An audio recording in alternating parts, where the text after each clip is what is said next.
You might be asking yourself, what is the typical opening day experience like? Well, is this what the opening day experience is like?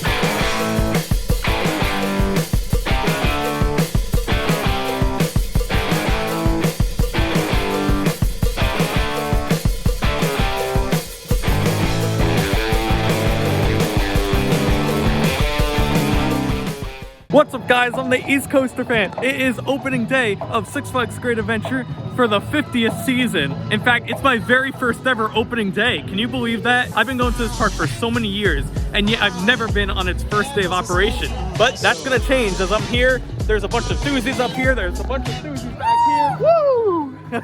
And I'm pretty sure we're all heading to El Toro first, because why not? But anyway, we're just waiting for the park to open now, and once we do, probably a lot of us are gonna run. Isn't that right, Alex? Yeah!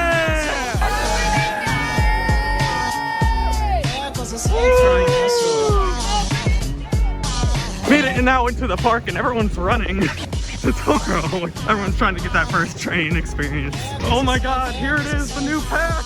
It's open! We'll take a better look at this later on during the day, but this is awesome! Here we are now at El Toro. Hopefully gonna be one of the first people to ride it this season, and I'm already completely out of breath.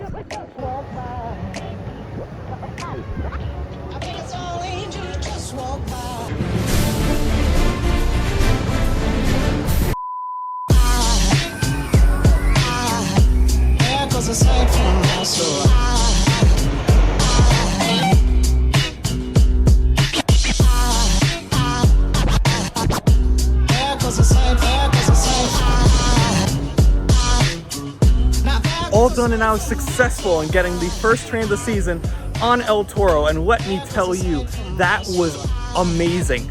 This is easily the smoothest I have ever experienced El Toro. That turnaround back there, I felt nothing, and I was on a wheel seat, which is insane. I've always complained about how like that area is so rough and gives me a headache. I understand it's the first ride of the season, so it's probably the smoothest it's ever gonna be, but I am blown away, and I can tell you a lot of these other enthusiasts were blown away as well. There was so much energy on that first train. It was absolutely insane. What do you think, Michael? Yeah, honestly, that was so good. That was like the most hyped up train on Toro I've gotten since like Power Hour. Probably like Thrillathon or Power Hour. Power Hour for so sure. Crazy. Oh my god. The turnaround was actually smooth this time, but it is running pretty slow right now. Like we were kind of crawling over the Rolling Thunder Hill. But also one train on Toro today, so we'll see. The ride's still great, even if it's slightly slow. Although we did almost see it Valley on its first run. That was funny. What do you think of Toro? Really good. That was awesome. It was so good. I think the strongest thing was fixing the turnaround. Yeah, that was so good. It was so smooth, and just like the enthusiasm of everybody, so great. Here's some opening day hijinks. People are stuck on Zumanjaro. Of course this happens on opening day. Perhaps already the Six Flags day. Maybe. The more you know, the more you think. That's just a theory. A Six Flags theory! Thanks for watching. Here now at Medusa, right after our incredible ride on El Toro, to give this a ride. I haven't found it in a while since it was closed all holiday in the park, and I'll be honest, I forget if I rode it during Fright Fest.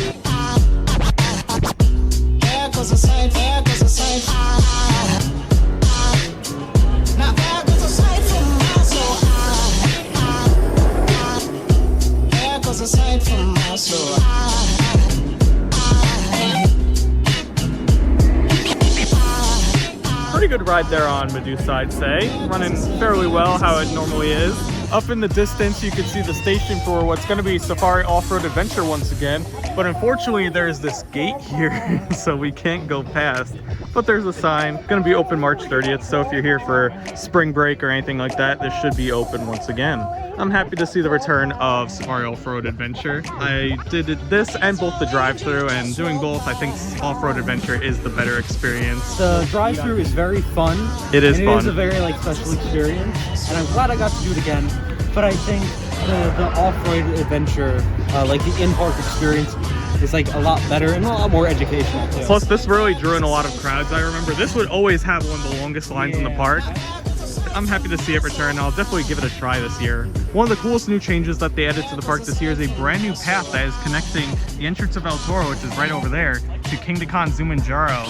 You can definitely tell it's pretty much just asphalt and fencing, but this is actually the area where El Diablo used to be. These were the stairs going right up to it. Could use a little more landscaping in my opinion, but it's still a cool addition nevertheless. Now that I'm not riding to Toro, here's a better look at this open path. This is just insanely good in my opinion. I absolutely love it.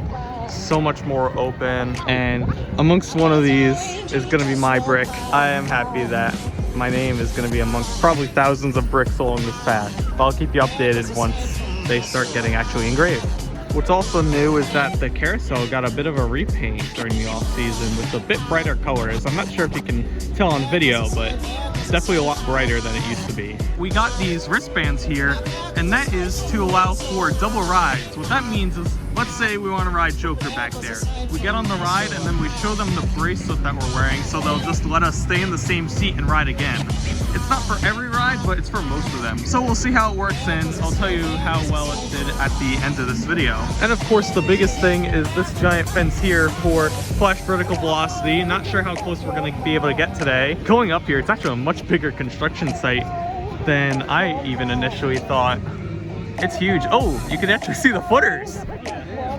Wow, so like the coaster is gonna be right here. I didn't realize it would be this close to the main path. That's gonna be awesome. All the photographers are getting their construction footage now. They said it would be open, and guess what? It's not open. It's the same state it was last year, and hopefully it'll be open soon because I want that Barnstormer ERT. Our path has now led us to the Dark Knight coaster for some reason, which out of all the coaster lines here, this one seems the most manageable, I'd say. Oop, jeez, that stamp got me.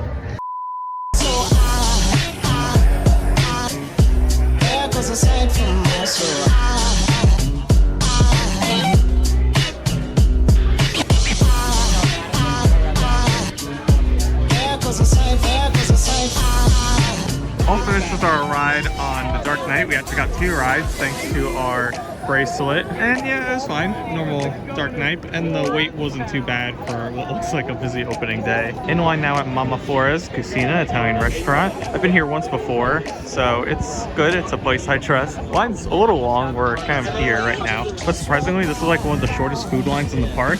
We walked past Granny's. That line was like out the door.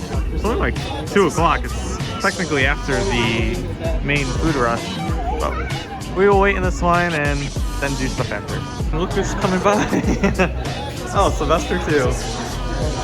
Hey, Bugs.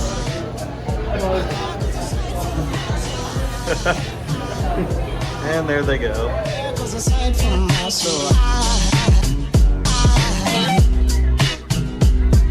Over here you have a gate in front of Cyborg, and that's also due to the flash construction, so soon there'll be a giant tower right behind it, which is really cool to imagine right now, and it'll soon become a reality. But as of now, we're going to take our first ride of the season on Justice League Battle for Metropolis, and hopefully get a high score. Been waiting a while now for Justice League, and I feel like this is kind of where the whole double ride system is showing its weaknesses, which I expected to be fair. You have people doing double rides, you have like a low capacity ride like Justice League already, then you have the long line of Flash Pass back there, so we've actually been in line for, I want to say, at least 50 to 60 minutes already. Still excited to get this ride done, but I think the whole double ride promotion wasn't the best thing, especially for opening weekend. Fortunately, we've got the most high-tech military vehicles from the government's anti-supervillain task force, Argus. Finished 2 rides on Justice League with a really good score for me, 177-200. First one, I got the high score, but it showed his picture. Didn't even show me. I secretly won, he just doesn't know. But yeah, like I was mentioning, we did the 2 rides because of the wristband, and that did kind of make the wait, I guess, a little more worth it, but still, we waited a long time for Justice League right there. We are back now at El Toro, and it is going, so we're gonna get some more rides on it, and hopefully it's just as smooth as it was this morning, but even faster. I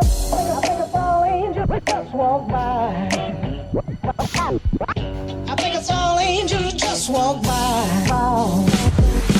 Well, a lot happened within the last 2 hours of the day right there, so we waited a bit for El Toro, and and got our double rides. At least me and Owen did, who's back there. It was at 6 o'clock when we got ours, when we were supposed to get our second ride, but they stopped doing the program at 6 when the park closed. So that was a little sour end to our day. However, Michael, who's in the store right now, noticed that they were still letting people in the line for El Toro, and it turns out the park secretly decided to extend hours by an extra hour, including El Toro. So we basically had an hour of El Toro rides. So first half of that, I was waiting for the front, but then I continued riding, and for the first time in my life riding roller coasters, I've broken the 100 ride barrier with a ride 100 on El Toro. Yay! Got one extra ride after that, so I'm sitting at 101 on El Toro. That's right. You gotta make sure. But that turned what was gonna be a sour end to our day into an awesome ending. With that being said, we're gonna walk out of the park now and explain more about how the day went. So as I walk out of the park, today was definitely an interesting opening day as my very first opening day at Great Adventure. There were highs and lows. I think the whole double ride wristband thing didn't really work out as good as I hoped. But the important thing is, I got my new cup! Yeah! But with that being said, thank you so much for watching this video, and I think I'm tired, so I'm gonna head home now.